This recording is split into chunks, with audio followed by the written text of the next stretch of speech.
উপহার পেতে আমার যেমন ভালো লাগে, তেমনি নিজের হাতে তৈরি করা কোনো জিনিস কাউকে উপহার দিতেও খুব ভালো লাগে।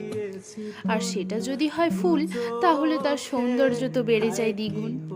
না না, আমি কোনো অরিজিনাল ফুল কাউকে দিচ্ছি না।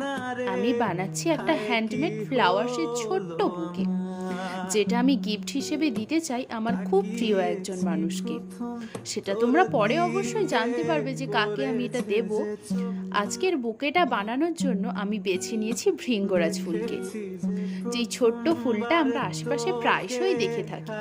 এই দেখো, বক বক করতে করতে আমার ছোট্ট বুকেটা তৈরিও হয়ে এসছে প্রায়। কেমন ভাবে তৈরি করলাম তা তো তোমরা সবাই দেখতেই পেলে। বুকেটা কি সুন্দর আর কিউট লাগছে, তাই না? আরে যা যা, আমি নিজেই নিজের প্রশংসা করে ফেলছি। এবার তোমরাই কমেন্ট করে বলো তো আমার এই হ্যান্ডমেড বুকেটা তোমাদের কেমন লেগেছে। আজকের জন্য টাটা, বাই।